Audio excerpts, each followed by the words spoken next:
আসন্ন জাতীয় নির্বাচনে এককভাবে নির্বাচনের প্রস্তুতি নিচ্ছে জাতীয় নাগরিক পার্টি এনসিপি। বিষয়টি আজ জানিয়েছেন সিনিয়র যুগ্ম আহ্বায়ক সামান্তা শারমিন। সামান্তা শারমিন তার ফেসবুক পাতায় লিখেছেন, এই ঐতিহাসিক নির্বাচনে এনসিপি নিজস্ব সক্ষমতায় লড়বে, কোনো সমঝোতা করা হবে না।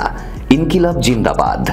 এর আগে নাহিদ ইসলাম বলেন, আমরা এককভাবে নির্বাচনের প্রস্তুতি নিচ্ছি, ৩০০ আসনেই প্রার্থী দেওয়ার লক্ষ্য আমাদের। তবে যারা গণতন্ত্র প্রতিষ্ঠার লড়াইতে অগ্রণী ভূমিকা পালন করেছেন তাদের প্রতি শ্রদ্ধা জানিয়ে আমরা কিছু আসনে প্রার্থী দেব না, যেমনটা বেগম খালেদা জিয়ার আসনের ক্ষেত্রে কথা উঠেছে।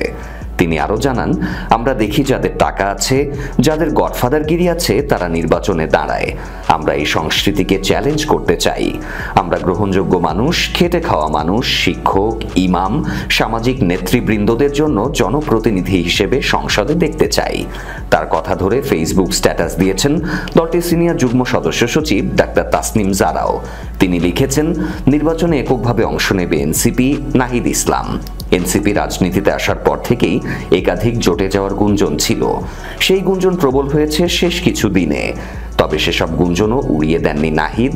তিনি বলেন, সমঝোতা বা জোটের বিষয়টি কেবল আদর্শিক অবস্থান থেকে হতে পারে। জুলাই সনদে আমাদের যে সংস্কারের দাবিগুলো রয়েছে, কোনো দল যদি সেই দাবির সাথে সংহতি প্রকাশ করে, তখন আমরা জোটে যাওয়ার বিষয়ে ভাবব।